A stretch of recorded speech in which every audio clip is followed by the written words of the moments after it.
Hey everyone, Mano back here. And if you're anything like me, you love collecting loot inside of Destiny. It's part of the main loop of the game, and you're probably wondering, with Season of the Arrivals being very fresh in our minds, what things you should be looking for. Are there different perks you should be finding on different weapons? Where do you even find those weapons? Are there any hidden exotics? Well, in this video, we are going to cover all of those things. We're going to go through the entire inventory collection, plus some stuff that is hidden so that we can tell you the best things to look for. So we're actually going to start right off with the weapon that you get first, and everyone should have this in your inventory. This is the Wither Horde Grenade Launcher. This has got the trait of Break the Bank, where blighted targets take damage over time and blight the nearby enemy on death. Right now it is glitched, so it absolutely shreds raid bosses. Riven, Callus, all those other enemies just absolutely get annihilated. There's also a catalyst that goes along with it that isn't too hard to get, but this weapon is one that you should have in your inventory right away, and it's very good during the contact public. Moving right along, looking for other exotics we should be taking a look at. If we go into our kinetic slot, we can see that there is an unknown slot piece right here in our menu. However, when we go over to our weapon ornaments, we can scroll down to sidearms. We can see that Sand and Sun is the weapon ornament for Traveler's Chosen, which is the exotic in the kinetic slot. It has a really cool ornament type of figure here, a really cool red color, but more importantly, it has a seal right here. Do you see that symbol right there? Well, there's no other information on this except for when we go into light.gg and look for that seal.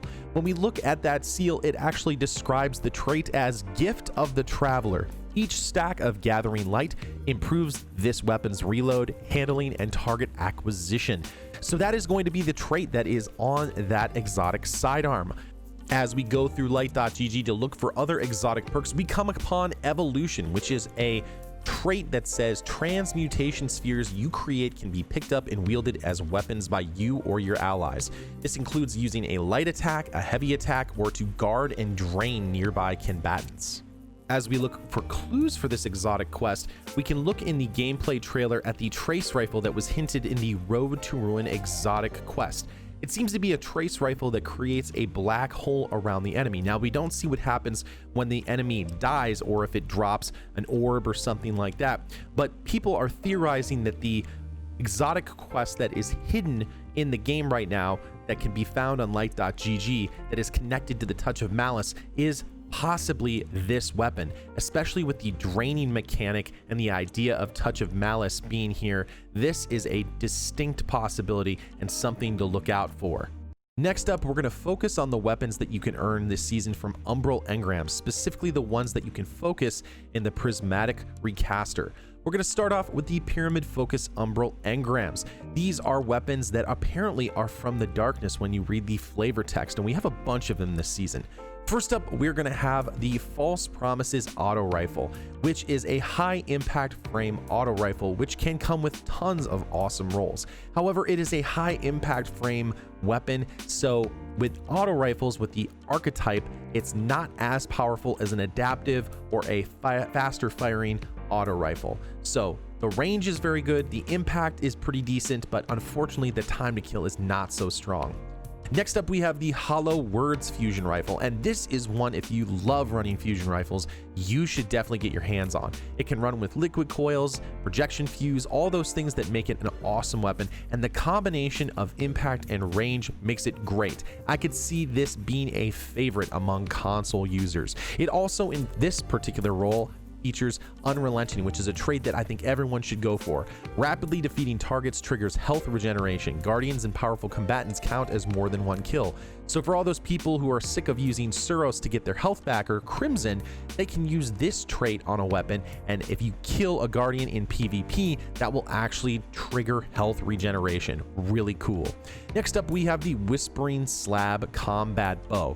You can see here that we've got a lightweight frame bow, and I don't know if it's because of the fact that they've increased the damage to miners by 10%, but bows are really good right now, especially in PvE content. I'm actually seeing a lot more people using it in PvP.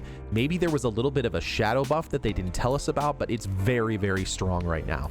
Next up, we have probably my favorite legendary weapon, and that is Temptation's Hook. This is actually a caster frame, so for those people who are wanting a legendary version of, say for example, Black Talon, or they want something to herald back to Bolt Caster from Destiny 1, this will do the trick. You launch a heavy projectile attack.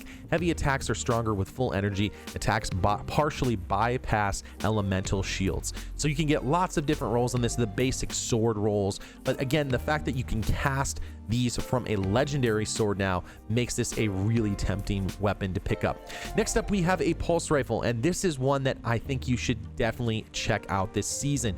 It is a high impact frame, slow firing, and high damage, and if you do not know yet, the high impact frame pulse rifles did get a buff this season, so this is one that you definitely want to make sure you check out.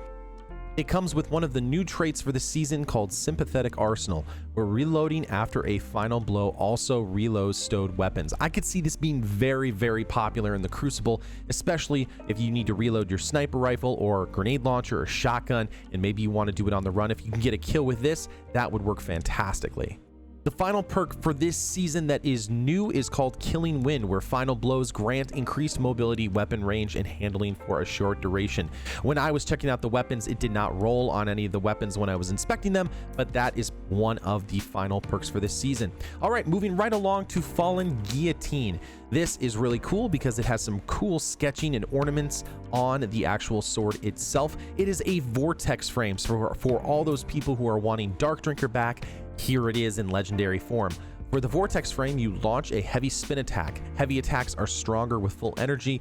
Attacks partially bypass elemental shields. So the fact that they also gave us a legendary version of this is just really powerful. So we pretty much have all of the pieces from the old Destiny 1 swords back in the game. And again, it has the same perks as other swords, one that I'm really looking forward to picking up. If you get god rolls on all of those weapons, you can go ahead and focus on picking up weapons from prior seasons and also prior expansions. In here, we have the Legacy Seasons focused Umbral Engram. Say that 9 times fast. We have weapons like Optative and Temporal Cause from the old Season of the Undying, Breachlight, Martyr's Retribution, the 7th Seraph weapons, so these are really cool to pick up. If there was any weapon I would say you should definitely pick up, it is the Martyr's Retribution. It's the only wave frame grenade launcher of its kind, where projectiles release a wave of energy when they contact the ground. It uses special ammo and is actually a lot of fun to use and also amazing for ad clearing. So it's definitely one I would recommend that you try and pick up again. After that, a 7th Seraph CQC-12 would be amazing. I would skip the submachine gun. I would again go for Martyr's Retribution. The Breachlight is also a really good item if you're looking for a sidearm that would be really strong, and I really do like the Optative hand cannon. After that, we have 4 weapons from the Forsaken expansion. We have the Bad Omens rocket launcher, which was really good back in the day against Riven. The Lonesome sidearm, which I really do enjoy using as well. Next up, we come to the weapon that I think would be the best from this whole pile, and that's the Gnawing Hunger auto rifle. With auto rifles being so strong in the meta right now, it's definitely one that you want to pick up, especially with different random rolls. I used this in PvE and PvP during the last season, and it is very, very strong. The fact that it's an adaptive frame is really strong, and the fact that you can carry it with you until the power limit is 1360, it's going to be really strong. Now, what's important to note is that the symbols on the weapons do correlate to when their infusion runs out. So you can see there on my Temporal Cause here, or the Breachlight, we're going to have different levels of power limits on them. You specifically need to look for weapons that have the pyramid shape on them if you want to carry them through, like you can see on this Gnawing Hunger. Something very important to think about, but again, think about the infusion there, and that is going to be really important as you farm different weapons. Finally, from this whole pile, we have the Night Watch Scout Rifle. It is a lightweight frame scout, which is really nice if scouts ever do become in the meta or really strong again. I love using this with explosive rounds. It's very strong and probably as good as you can get for a long distance range killer if you can get explosive rounds on it. Again, these are the things that you would be able to pick up. If you decided to focus your armor, you could get the armor pieces like you would from the season pass. Again, the best stat rolls that you can get really easily from it are going to be in the mid 50s or 40s rank of your season pass. If you look here, you can actually see that I get about a 63 roll on this helmet, around rank 57, a 67 roll on that piece of armor. Really strong as you start to continue to clear out and get your season pass all collected. Next, we're going to hop into the auto rifle tab in our collections, where we'll see the forward path come into our inventory. It is the remade model of an earlier version of a weapon from Iron Banner in Destiny 2. You can see that it comes with the new trait Iron Gaze that says massively improves weapon target acquisition at the cost of weapon range. And if you look at how much range you lose, it is almost submachine gun range or lower, which is pretty crazy because I'm not sure how much you would use a weapon archetype like this. One of the things about auto rifles, with them being so strong right now, is the bullet magnetism that comes with range. We'll just have to see, unfortunately. That is the forward path in the auto rifle slot. As we move over to our hand cannon slot, we can see that the Ikelos weapons from the Warmind expansion are actually being brought forward into the new piece of content. You can see here from the symbol on the left hand side that this is being pulled forward. So this is really cool because this usually runs with Rampage, but again, random rolls are a thing. The hand cannon has a really snappy, good look to them, a pretty decent amount of impact. Definitely one that you should get your hands on, especially if you played in the first year of Destiny 2. As we move along, we look and there is not a slot for it in collections, but Nature of the Beast has made a return to the game as well. It's very strong in Crucible, definitely one I would say to pick up if you are a PvP player. We also have the aggressive framed Krimel's Dagger hand cannon. Again, you can see the logo up over here. That will probably be one of the weapons for Iron Banner this season. Moving along to our SMGs, we're going to find the second Ikelos weapon, the SMG here. I loved its aesthetic. I love the fact that it was an aggressive frame submachine gun. It's definitely one you want to put on your list to get. It's got excellent handling and definitely did not see its time in the sun. However, if you notice how to get this weapon, it actually comes from the Contact public event. Some of the weapons here, I am theorizing, actually come from when the Contact public event moves to different planets. So this one would come when the Pyramid ship is on Mars and the Contact public event is there. Next up, we have another weapon that comes from the Season of Arrival's Dungeon Prophecy, and that's the Death Adder. For any of those people who loved Recluse, this is nearly the exact same weapon. It's got the same intrinsic trait of lightweight. It has nearly the same amount of handling. One of the things that is a little bit worse about it is the range, but for those people who are sad that they're losing the Recluse, this could be a somewhat viable replacement. If you look, it's got the same archetype, the lightweight frame. You can see the range is significantly less, but if I take off my ornament, it's nearly exactly the same as the Death Adder. It's definitely one that you're going to want to go look into the Prophecy dungeon and go farm.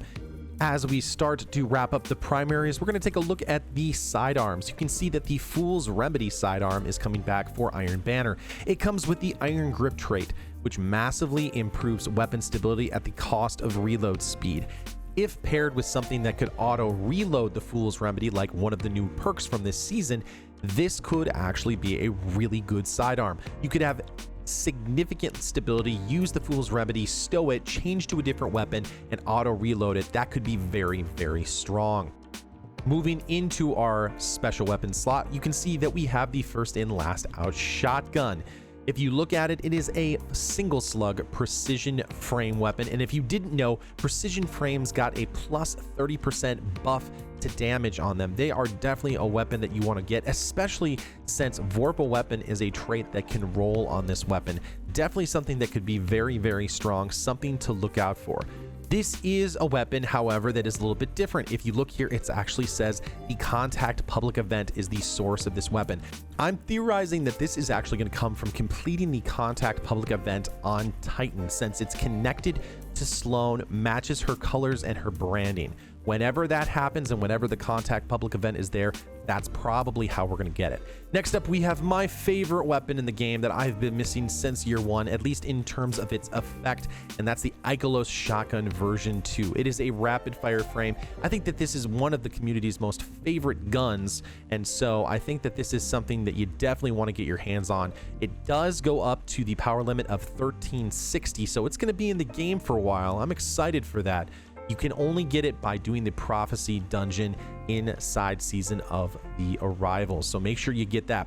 There's 2 grenade launchers that you can find here. One of them is not listed on the tab, and that is the Truthbringer grenade launcher. We also have the Aura-Wings Maw grenade launcher, which has been in Iron Banner for quite some time in terms of its rewards. It's something that you definitely want to get your hands on because it can roll with some really strong grenade types if you like using a grenade launcher like Mountaintop. It is not going to be exactly like Mountaintop, but it could be somewhat of a substitute.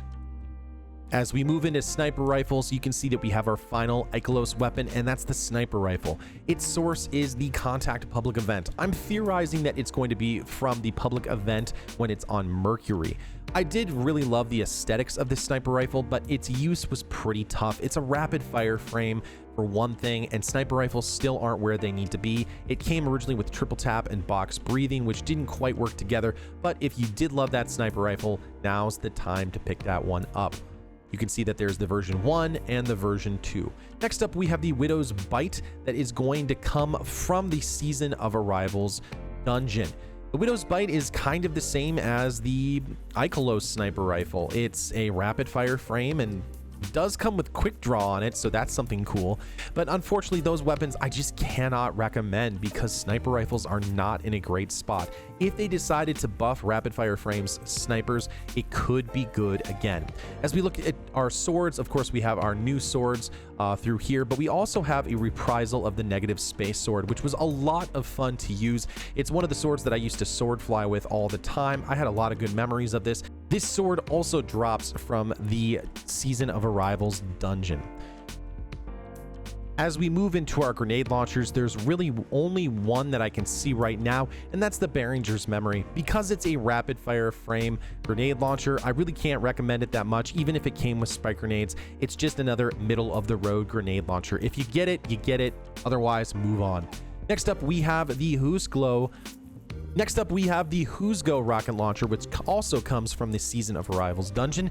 It's a pretty good rocket launcher. It has a large blast radius. Its velocity is okay, but it can run with quick draw and snapshot, so that's a lot of fun to use. Maybe something to pick up if you want to bomb around. And if for some reason rocket launchers became powerful again, that's everything in the list right now in terms of weapons, but there are some massive secrets coming that can actually be revealed from the light.gg database, and I'm going to go ahead and cover those with you in another video. That includes some information for the old raids being reprised, the Solstice of Hero events, and Moments of Triumph coming back here for 2020. So if you're interested in finding out about any of that content, make sure you subscribe to the channel. Make sure if you need help on any exotic quests, finding people to raid with, doing other kind of PvE activities, just looking for people who love the Destiny community, come on over to twitch.tv/manodester777 and join our growing community. We also have a Discord of over 2,000 people who play the game right now, and we would love to have you be part of it.